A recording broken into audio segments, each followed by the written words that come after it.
This program is a presentation of UCTV for educational and non-commercial use only.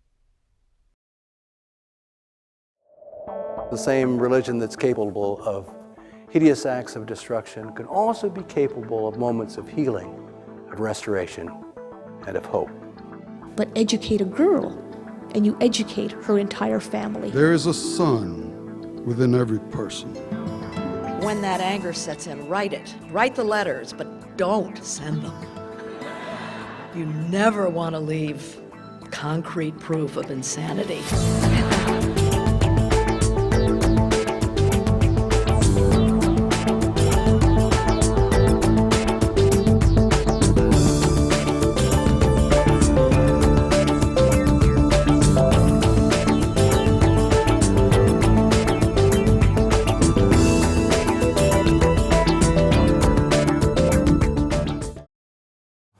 Good evening.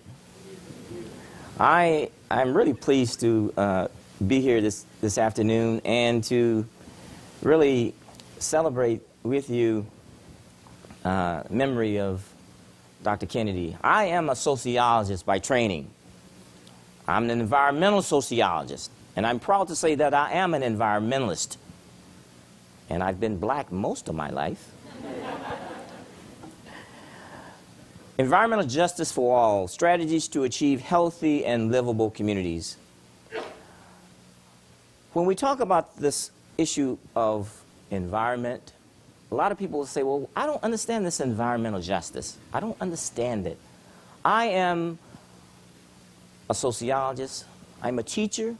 I'm a scholar. I have an endowed chair in the Department of Sociology that was founded by W.E.B. Du Bois. My university was founded by the Freedmen's Bureau in 1865 to educate former slaves.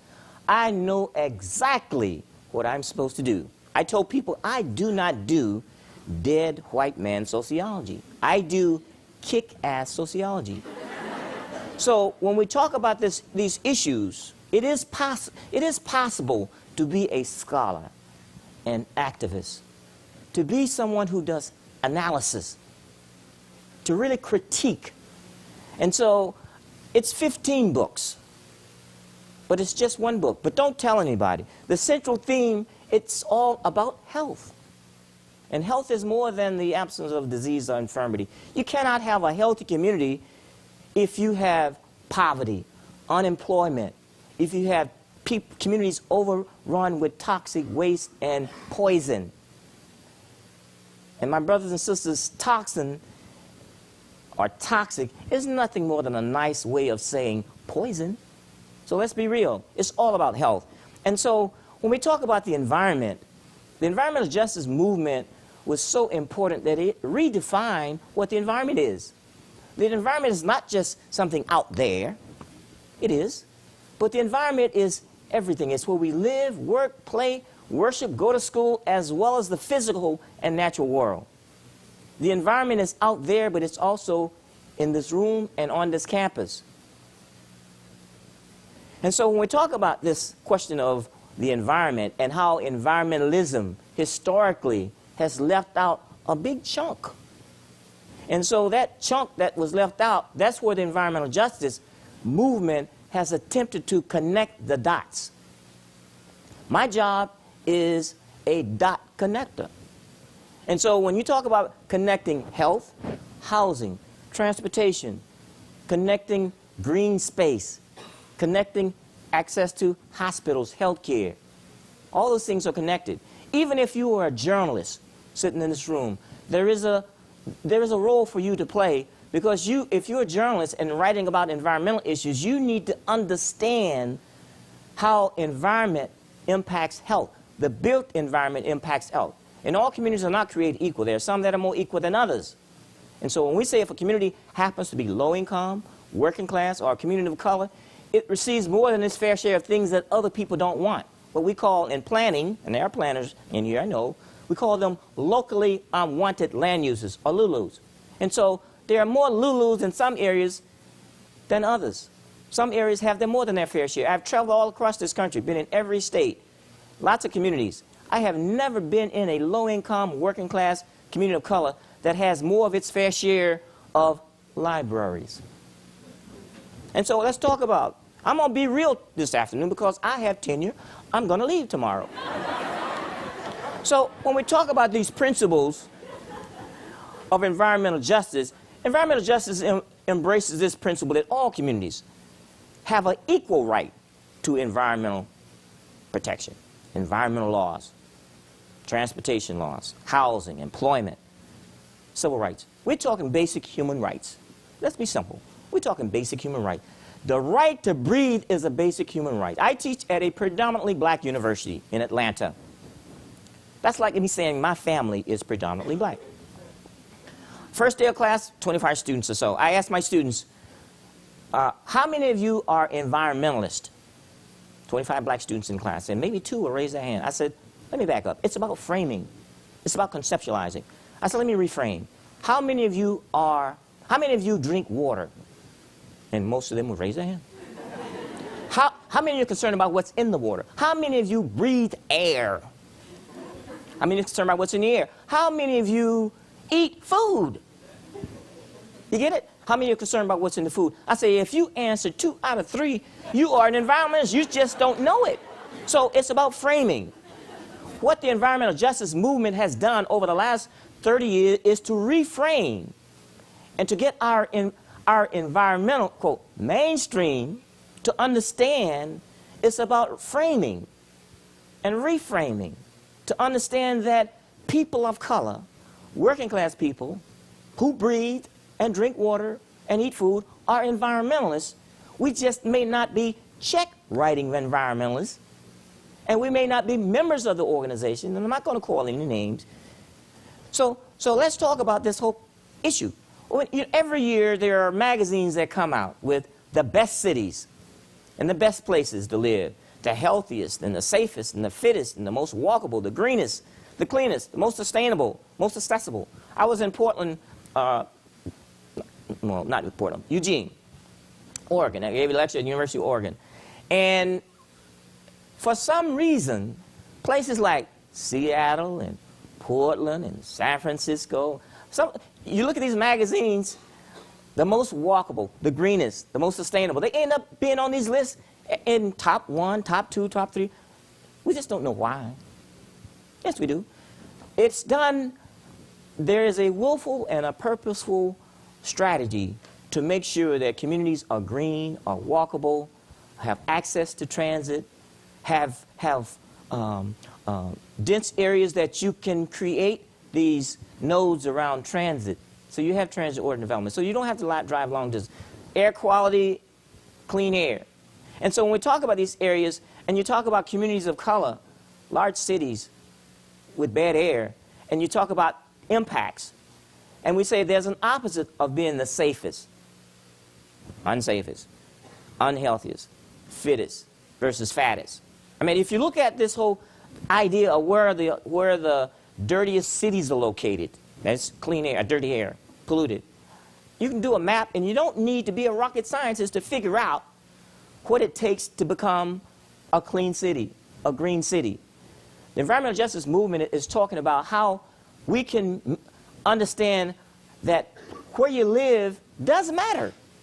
Where you live can impact your health and your quality of life. I wrote a book in 1993, first edition. Second edition came out in 96.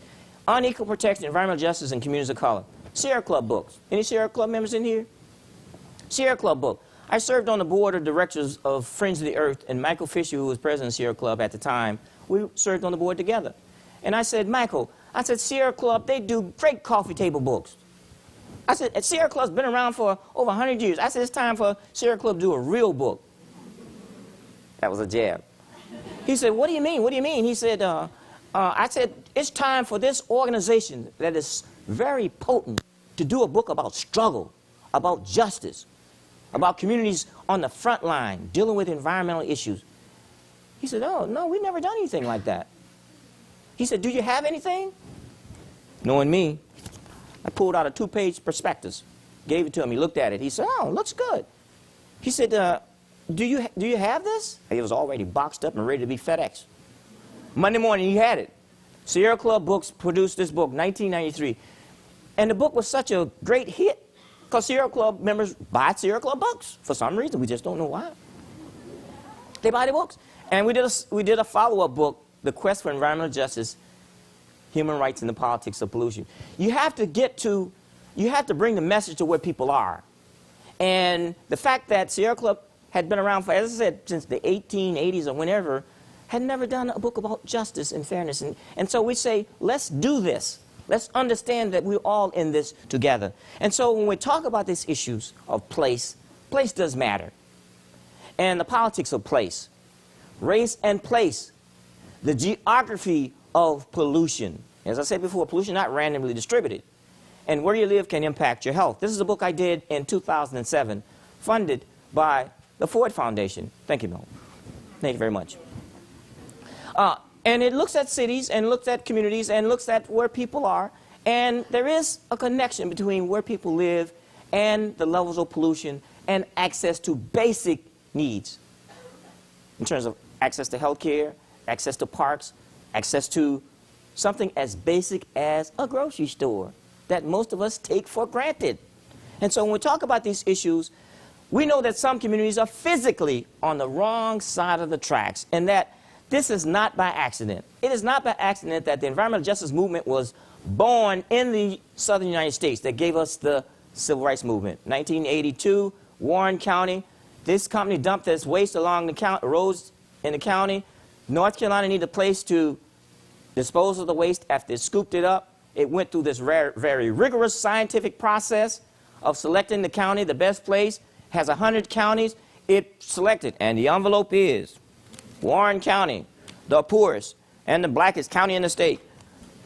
The winner is not science. Oh, I'm sorry. The only science involved in the selection was political science. And so when we talk about this whole issue of young people out there on the front lines, putting their bodies in the front of these trucks, stopping this poison, these PCBs from being dumped in this predominantly black community in Afton, Warren County, North Carolina. These are young people.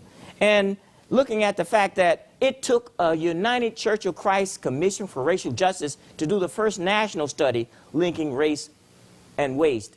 Not a university, not a governmental agency, but a civil rights organization making that link. The right to breathe is a basic civil rights. And the fact that that was such a great picture in the Charlotte Observer and the Raleigh newspaper, I said, that's such a great photograph of these young people, students, lining the streets in these trucks coming through. I said, that's such a great photograph. It should be on a book. I mean, it's like, this is great.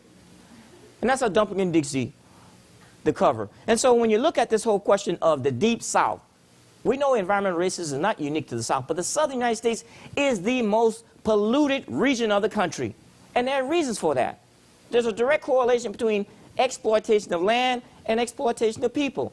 With this mentality, come on down, we'll take it. If you don't want it, we'll take it. Oh, that's stench, that's the smell of the industry pumping out jobs.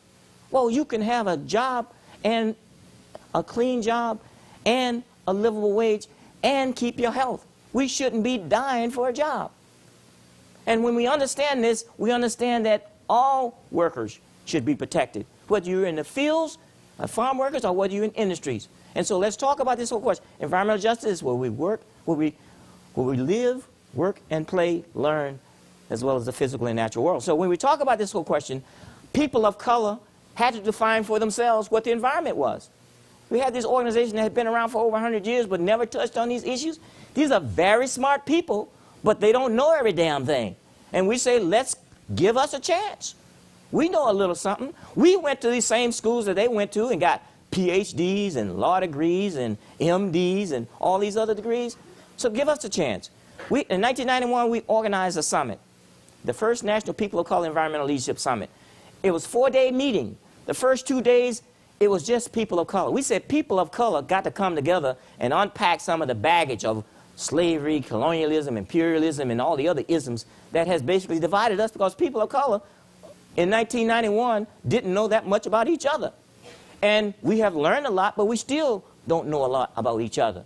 And so African Americans learn about Latino Americans and Asian and Pacific Island Americans, and looking at this whole question in terms of how we all work together.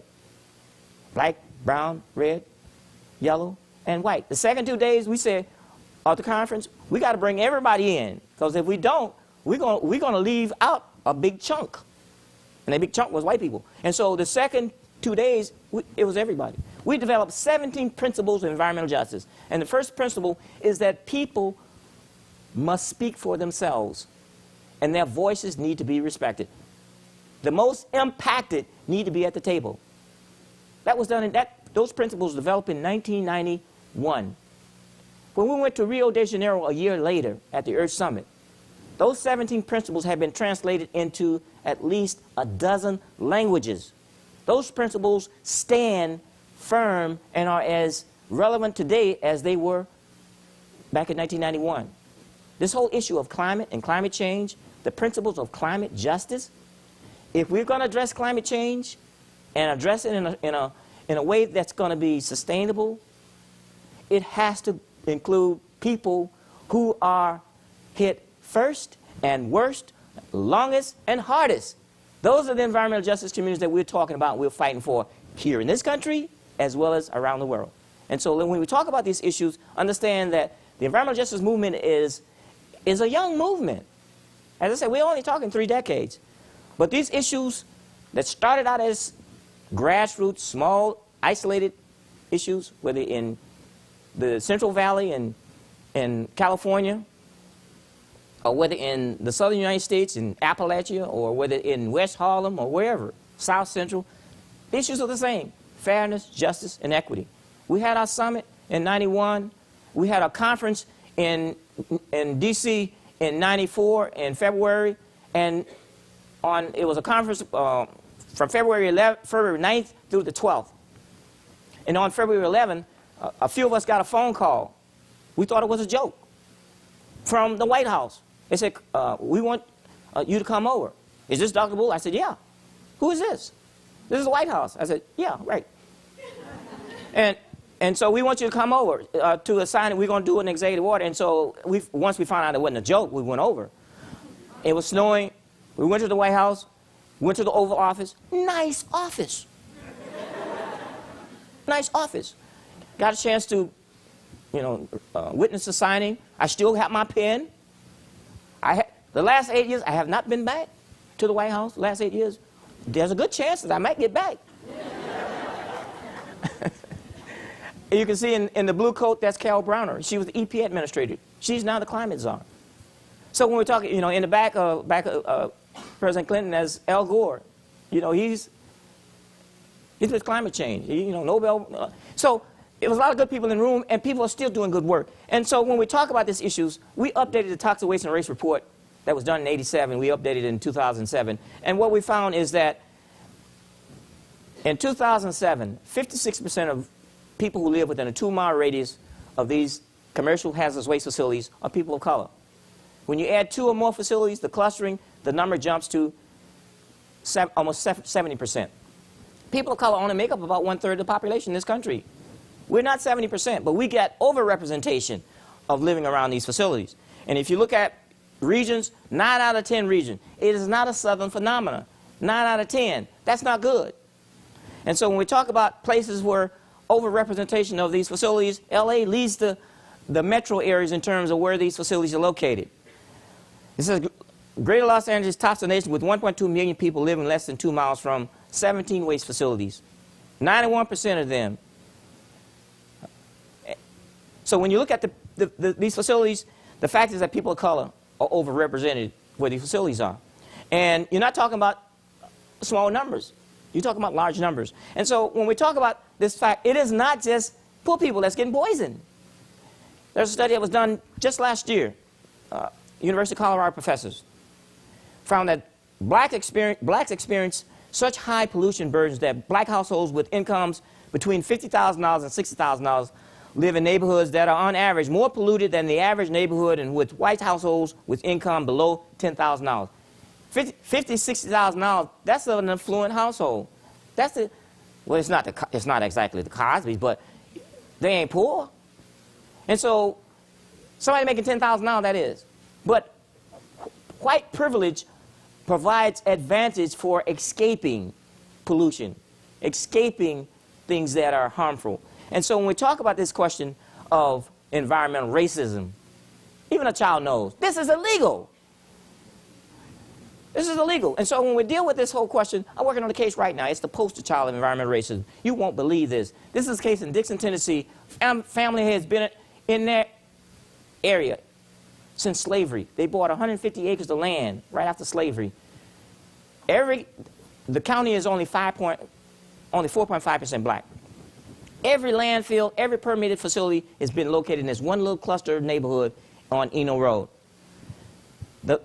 This landfill has poisoned this family's wells. They're drinking this contaminated water. They're drinking it for 12 years longer than they should have. The government warned the white families, don't drink the water. Letters, we got letters. Don't drink the water, don't bathe in it.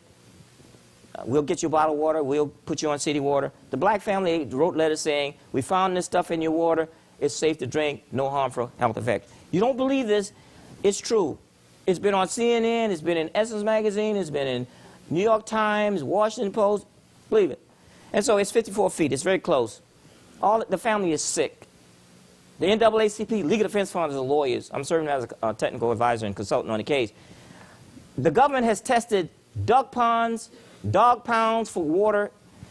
The U.S. Geological Survey did a study in 1997 and 98. They tested wells and springs within a 1-mile radius, 2-mile radius, but didn't test the water of the family that's the closest and where the TCE was found the earliest in 1988. The fact is that we love ducks. Some of you may be members of Ducks Unlimited. We love Poochie. We love our dogs. We want them to have clean water. But the fact is, we want people also to have access to clean water. And we have to be very protective. And so when we talk about these issues, we talk about special communities at special risk. We talk about overburden. Even our children are not safe. USA Today did a study, came out last year in December, showing that many of our schools are in close proximity to very dangerous chemicals. And they're not even monitored. We don't even know what our kids are exposed to because only 3% of the neighborhoods where these schools are have monitors to find out what's coming out of the smokestack. And so this is a case of a school located next to a cement kiln. School located next to fence line to a power plant, a dirty coal-fired power plant. And so when we talk about these issues, we talk about these hot spots, and we talk about the vulnerable population, and we talk about the fact that even when we have the facts and the science, that's not enough to get action. One example is childhood lead poisoning. We got 50 years of studies showing what lead does to the body of children. But having the science and having the data is not enough to get lead out of housing. Lead poisoning is a preventable disease. Most of the children that are lead poisoning are poor children and children of color. They are not expendable. They should have equal protection, just like kids who are living in good houses in these big houses and communities where there is no lead. And so lead paint is a problem. Half of our public housing in this country is located within a 1-mile radius of dangerous polluting facilities. This is not trick photography. This is in Port Arthur, Texas. This community, this public housing project, Carver Terrace, is surrounded by refineries. Everybody in that project has asthma or upper respiratory illness. Am I saying what's coming out of the smokestack is making people sick? No, I'm not saying that. What I am saying is what's coming out of that smokestack is not health enhancing. It's not making people healthier. We can say that without being called, well, you're an alarmist. You can't prove that that's making people sick. It's hard to prove. But it's easy to understand why people have more than their fair share of illnesses when you're surrounded by all these hot spots. Greening. This is another one. You got all these toxic hot spots. At the same time, you don't even have parks. You don't have green space. We would love to have a park that looks like this. But we know greening. We know that having kids play outside and run and jump, it's healthy. You know, we have a childhood obesity epidemic. Not rocket science. If the kid is sitting in the house on the couch playing video games, not romping and jumping and whatever, if there's no recess in school, if there's no PE in school, and the kid's not walking to school or riding a bicycle, what do you think? What you gonna get? Johnny's gonna be fat. Let's be simple. And so when we talk about this, we would love to have jogging trails all over the neighborhoods. You know, we're not saying that everybody needs to be a marathon runner. You know, it would be great. But at the same time, we don't need to be. So when we talk about these issues, we know all parks are not created equal. Many of our parks don't look like this in terms of green space. They look like this with cement plants in the back. Kids play in this park, stand there 15, 20 minutes, it's covered with cement dust. If you talk about, you know, this park in Louisiana is across the street from a refinery. You stand there 15 minutes, smell like you're pumping gas, you get a headache. This is not trick photography. This is Norco, Louisiana. This is a park located across, sandwiched between two refineries. So when we talk about these issues, and we talk about the impacts, and we talk about, this is the case in Baytown, Texas. One of the nation's largest refineries. I'm not picking on the refineries, but this is a case where it's located across from a public housing project. ExxonMobil. I'm calling names, that's it, I have 10. It's located, everybody in that community got some health problems. Now we know what's coming out, there are explosions, there's accidents, lots of problems. It's not just a southern phenomenon, it's also up north in New York City, West Harlem. This is a park, Riverbank State Park, that's located in Harlem. Great park, it has some of everything you can think of. Olympic-style swimming pool, jogging trail, bicycle lanes, everything. Problem is sitting on top of a sewer treatment plant. And when you flush, it doesn't go to sewer heaven, it goes to North River Sewer Treatment Plant. Who wants to have a picnic at a park where you end up with the flushed? And so when we talk about these issues, we talk about access, we talk about health impacts, and we talk about being left behind. Communities left behind, no parks, no physical activity centers, and being left behind when there's an economic disaster like we were in now. Before the economic downturn, our communities were hurting already. And so when we talk about being left behind, we know who they are, the most vulnerable population. And we deal with the fact that some communities are stranded on the side of the road because of transportation. 80% of transportation dollars still go to roads, 20% transit. And so when we talk about the fact that people ask, well, why didn't those folks in New Orleans ride out in that Lexus? Why they got stuck? If you look at the fact that 34% of the folks in black folks in New Orleans didn't have cars to ride out in. In my city, same numbers, 34% don't own cars. In Baltimore, 43%. So when we talk about cars, we know what cars do. Cars give us liberty. But there's a two-tiered system of transportation. Apartheid. People with cars, people without. Transportation has always been a civil rights issue. From Plessy v. Ferguson to Rosa Parks, who said, I'm tired, I'm not getting up. Take me to jail. And they did. So when we talk about dismantling transportation racism, whether it's the Bus Riders Union in Los Angeles dealing with the fact that money is not spent, transportation dollars not spent in an equitable manner, and having to deal with these issues, even though transit racism can kill. This case in Buffalo, where the buses in Buffalo were not allowed to go into this mall on the outlying areas where jobs were. And this little 16-year-old girl, basically 17-year-old girl, was actually killed getting to her job in the suburbs from Buffalo because the buses were not allowed to stop, and she had to traverse this 7-lane highway. And she was killed by a dump truck. But the buses from Canada could stop at the mall, but the buses from Buffalo's inner city wouldn't stop. That's racism. In my city, in the hometown of Dr. Martin Luther King, you can't get there on MARTA. And MARTA was supposed to be 5 counties, only 2 counties.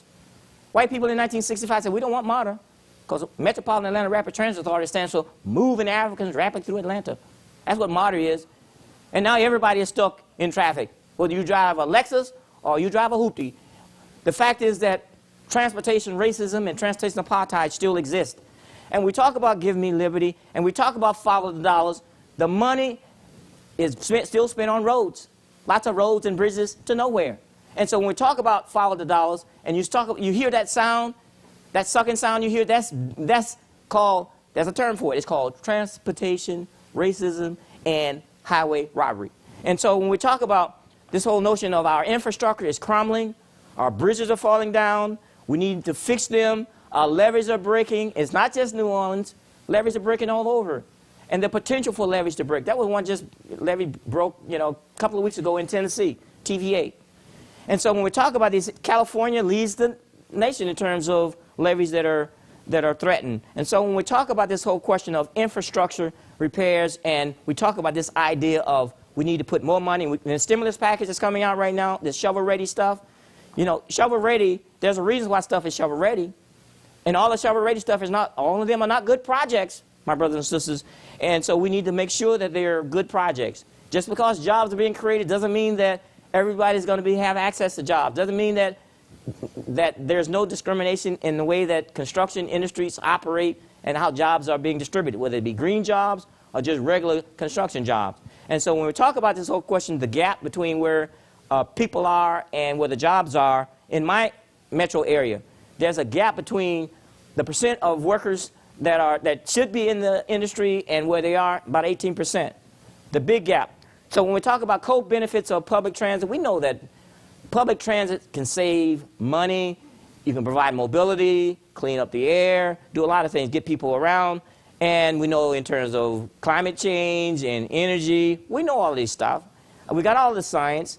The problem is not that we don't have enough information, it's how that information is going to be used. How are we going to deal with gridlock and traffic and wasting fuel and the fact that the people, if we're going to address these issues, we have to address it in a way that's comprehensive, that deals with equity. And people that hit the hardest in terms of gas prices going up, people who don't have a lot of money. And so when we talk about these issues, and we talk about traffic, and we talk about who's impacted, we talk about our cars, and we talk about the pollution, and we talk about cleaning up and greening our transportation, and making sure it's accessible. And we look at the geography of pollution, and where it's located, and how we're going to clean up our cities and address pollution, whether it's smog, and whether it's non-attainment. We know where the hot spots are, and so the money should be put where the hot spots are in terms of addressing these issues. In terms of ground level ozone, we know the problems and the health effects. We know how much money we're spending because of pollution and air quality. We know what the problem in terms of transportation and energy, whether it be dirty power plants, coal-fired power plants. We know what the problems are in terms of the impact in terms of greenhouse gases. So how do we want to address it in a way that's equitable? We know that our growth patterns has created these heat islands that's created tremendous impacts by just knocking down all the trees and paving over. This is Metro Atlanta, and you can see the impacts from 72 to 93 in terms of the heat island. And you can see the changes, Metro Atlanta, red, yellow, green, not good. And so when we talk about the vulnerable population, we know who they are. We know the health impacts, rising asthma rates, you know, and ground level ozone contributing and exacerbating the asthma. We talk about the right to breathe is a basic human right. And it is poor people and working class people and people of color who are concentrated in these non-attainment areas. There's a study that was done, New England Journal of Medicine, just came out last month, January 22nd, 2009. Cleaning up cities, cleaning up the air, extends the lifespan. And they did this study, 5 months. I don't know about you young people, but I want my 5 months. I want my city cleaned up. And so when we talk about the health benefits, the health effects, and the overall benefits of addressing these issues, it's all connected. Dirty power plants, we got to move away from coal fire. There is no such thing as clean coal. That's like saying a giant shrimp. So when we talk, it's oxymoronic. And so when we talk about the impacts of coal-fired power plants, we talk about mercury and heavy metals. We talk about how many people die. We know where the hot spots are. Waiting for the government to solve these problems, we'll be waiting a long time. We have to have community response. We have to deal with, organize and mobilize. And when you deal with these issues, long before Katrina, we were dealing with these issues down in Louisiana in what they call Cancer Alley, where all these petrochemical plants are located along the river, and looking at this whole question of, it is not by accident that the unhealthiest states in the country are located in the South. And leading the pack, number one, fight between number one and number two is Louisiana and Mississippi. And so when you look at the most corrupt state, is what? Louisiana. Is there a connection between the unhealthy state and the most corrupt state? No, the most corrupt state is not Illinois. And so when we talk about this issue of corruption and Katrina and the wake of the storm and left behind, and this is not, God did not do it, this was a levee breach, and God was not in charge of the levee, it was the Army Corps of Engineers. We saw what happened, the communities that were impacted, and what's happening today, rebuilding on inequity. Lessons not learned. And when you talk about this whole question of inequity and flood protection, after spending almost $6 billion, the communities that were affected before the storm are affected right now. Very little increased flood protection in predominantly black neighborhoods. And if you look at this map, this is an Army Corps map. Look at, you know, the areas where that's not getting any increased protection. It's like, well, what's happening? And when the Army Corps was challenged, they said, well, why is it that the New Orleans East, which is a middle-income black area and Vietnamese area, why did they get zero levee protection? And there are reasons for that. And I'll go, and it's too detailed to go in, but a lot of it was shovel-ready projects that were put in the pipe, you know, 5, 6 years ago, and they're ready to come out by the time they would start putting money, pipeline projects. And they said, well, you don't have any projects in New Orleans East or Gentilly or the Lower Ninth. There's a plan for, say, okay, well, the solution is raise your house 3 feet. Well, so what if you got 8 feet of water? I mean, you got 5 feet. And so when you talk about the real solution and the real problem, before Katrina, New Orleans was rated one of the most unhealthiest cities in the country when it comes to a lot of the issues. And this was, study was done, survey was done by the people who do vitamins, so you got to believe them. Before the storm, you know, it was a big problem. Katrina closed Charity Hospital, but there was no Katrina or tsunami in LA that closed King Drew, or in Washington, D.C. that closed D.C. General, or in my city, like Atlanta, where we have Grady Hospital, which is a public hospital, safety net hospital, that's hanging on by its fingernails. And so there was lots of toxic pollution in the very neighborhoods that don't have health care, that are already unhealthy. And there was no mother of all toxic cleanups. The EPA gave the area a clean bill of health. But the people who own the racetracks, if you've ever been to Jazz Fest, they have the Jazz Fest on the racetrack. It's safe to go there, because the people who own the racetrack say, we're not going to let our $1 million ponies be on contaminated soil. They clean up the soil, put down new dirt, and put new soil side down. And so right now there are schools that are unsafe. No cleanup. There's arsenic in schools. NRDC found arsenic on the school grounds. There was no fact sheets as to inform people how to go into your house after the storm with all this mold. And so people were going in, breathing these mold spores, getting sick, unprotected, without the right, and then this mysterious disease come up called Katrina cough. Well, you think the government was supposed to provide safe housing? Well, they gave these trailers, FEMA trailers, contaminated with, well, formaldehyde, and taking 2 years to get the study done, get people out of the trailers. Right now, there's still people in trailers. And their trailers being stored in Mississippi for $28 million a year, storing FEMA trailers that's contaminated. There's a housing shortage. They're knocking down public housing. And so it's like, this does not make any sense. This is kind of madness. And the redlining of areas is still going on in terms of trying to get across this food desert where there's no grocery stores. And this is a picture I was in Egypt in December. And so when you talk about crossing this desert and the supermarkets have left, and look at the fact that in New Orleans East, you know, there's one grocery store that covers 60,000 people. Well, on average, national, it's about 8,000. So you can know that store is full. We'd love to have whole food stores in our neighborhood, but people say, oh, it costs money to eat healthy. It's not whole food, that's whole paycheck. And so when you deal with these issues of, this is West Oakland. All of the yellow dots are liquor stores. The one green dot, that's a grocery store. And the fact is that we got too many liquor stores, and the fact that, you know, I don't know any white people that drink Coke 45. But so you deal with this issue, you deal with the fact that our communities, you got to travel a long distance to get to fresh fruits and vegetables. It's easier to get to a greasy hamburger than it is to fruits and vegetables. And so what we end up with in our neighborhoods, so we need to grow smarter in order to grow healthier. It's all about just sustainability. You can't have sustainability unless we address legacy issues. And the take-home message is that this is not rocket science. It's all about health, and that planners and developers should design communities, all communities, as if their grandmothers lived next door. And finally, buy my books and don't wait for the movie or the videos. Thank you very much.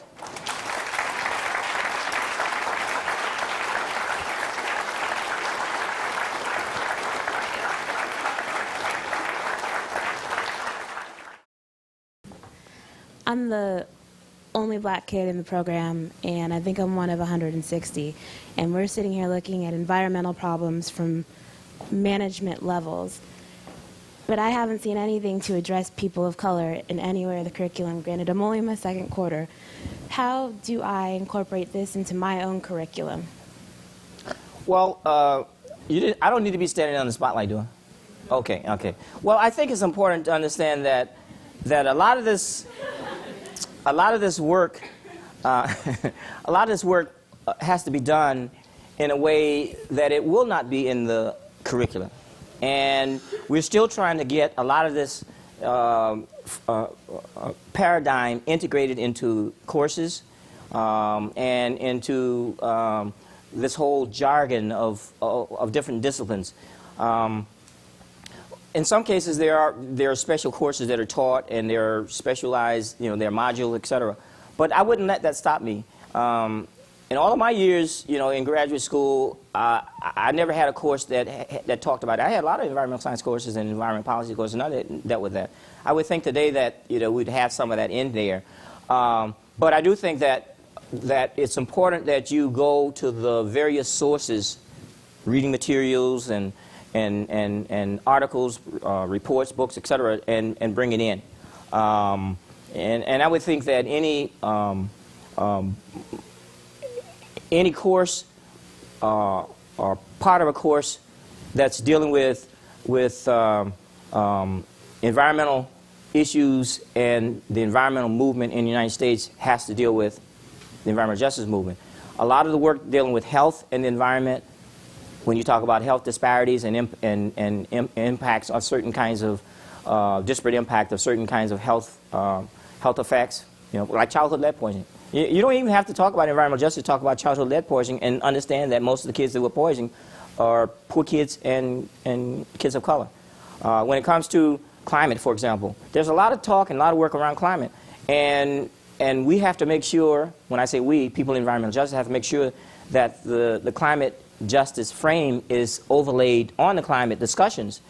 Because when we talk about, mitigation and adaptation, and in terms of how resources are going to be distributed, and we talk about solutions, etc., if we're not careful, we will actually have policies that may disproportionately negatively impact those communities that, as I said, who are already feeling the impacts. We have another question here. Yes.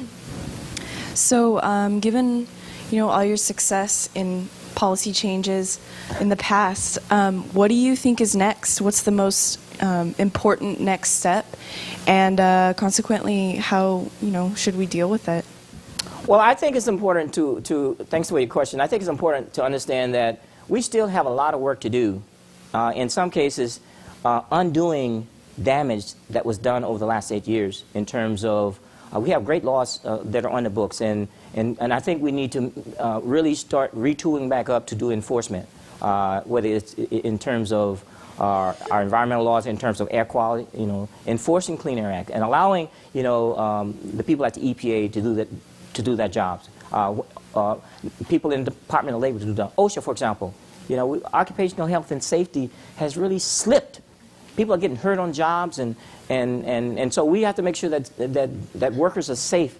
And when it comes to product safety and food safety, understanding that the recalls that we're getting on dog food, we care about dogs, but in terms of the food that we eat, and the mere fact that because we're getting a lot of food from overseas and looking at inspection and looking at safety, food security, big issues, water quality. Water quality is a big issue, and so when we talk about these issues, enforcing the laws that are currently on the books, and in some cases we'll probably need some new legislation to strengthen some of our laws, and with the idea of in terms of energy and in terms of our cars, moving away from fossil fuels and alternative energy and renewables, and getting Detroit, after we bail them out, force Detroit to become the renewable energy capital of the world to deal with all kinds of energy issues in terms of transportation, and not just making more SUVs. Yes, I noticed that a lot of your efforts are aimed at large businesses, and when you hit them in their pockets, they respond very differently. So I'm curious as to how would they respond, how are they responding or did respond initially to your organization, either from a racist point of view, economically, because I'm quite sure you got some opposition. Well, you know, the work that we do has involved a lot of different partners in terms of law firms and legal defense funds and a lot of experts and a lot of community stuff, a lot of community-driven projects, a lot of grassroots organizations. In some cases, lawsuits are not even involved. In some cases, it's negotiation. And in some cases, it's working with the companies to get them to ratchet down the levels of pollution, because these companies do provide jobs. And the idea is there's been good neighbor agreements signed between the communities and the companies, and some successful, some have been just on paper. And so it depends. In some cases, companies have, like, for example, Shell. The community was fighting in Norco, Louisiana, was fighting Shell for many years, and this one lady, Margie Richards, went to The Hague in the Netherlands and met with, there was a climate meeting in The Hague, and we all were there, and so she made a little detour and went and met with Shell, and she met with the CEO and told him about what was going on, and she said that she wanted the company in her community run like the refinery, run like the one in the Netherlands. Same company. And she said, I want you to come to my community and show you exactly, and we want our community relocated. Eventually, they did get their community relocated. And so, but it took a tiger, fighter, spear thrower by the name of Maxine Waters to come there and light a fire under the folks in Louisiana, whereas the Louisiana, I'm going to talk about them, Louisiana Congress folks bailed out, punted. So it took an outsider to get action, and sometimes that's what it takes. Hi, is there an international component to your work?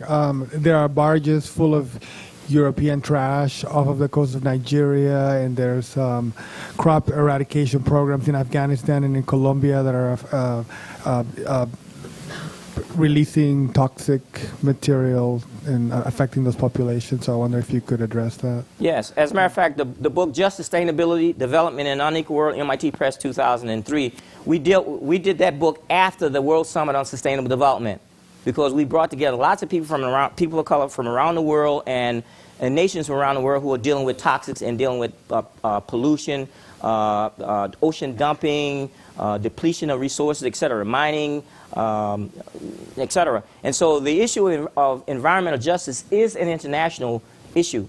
And every UN summit on issues of development has an environmental justice component. Every Conference of Parties meeting on climate has a climate justice component, because we say we can't leave, we can't leave the discussion just to the mainstream environmentalists carrying our message. We have to be in the room ourselves. And I wasn't able to attend Poznan in Poland. This last climate meeting in Poland, that was in January, I think it was, December or January. We had representatives from the environmental justice movement there, and there was a climate justice component dealing with climate issues around the world. This whole question of transboundary waste trade, bans on shipping waste from the G7 to the G77, the Basel Convention, and all these other conventions, Bamako Convention. These are international treaties that deal with waste trade. And the fact that lots of old computers coming from Silicon Valley, I'm saying, they don't end up in computer heaven. They end up in Taiwan, the Philippines. Batteries, when they die, they don't go to battery heaven. They end up being, quote, recycled and shipped to Taiwan, where people are handling these dangers. And so environmental justice does not stop at the border. On the U.S. border, in terms of the maquiladoras and the waste, that's supposed to come back, and then the problem of the colonias that are along these little informal settlements where there's no running water, there's the health problems, the air quality. These are international issues that have to be addressed. And in terms of some of the problems with NAFTA, after it was signed and the side agreement, some people said, that's not NAFTA. That's Shafter. Can you talk a little bit about Obama specifically and what you think he's going to do? And I'm concerned about cap and trade. That's not going to benefit any people of color or people in low income. Yes. I think it's important that we understand that that there's a lot of work that needs to happen, and I think the fact that staying engaged is very important. There's no done deal on cap and trade.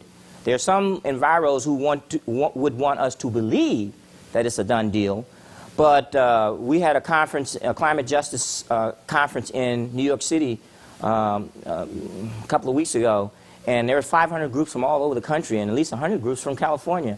And in terms of being opposed to cap and trade and the impact on trading, and we know the history of what is done in terms of driving pollution into our communities. And so when we talk about these issues, we talk about putting forth a platform and a position that would be beneficial and taking the high road.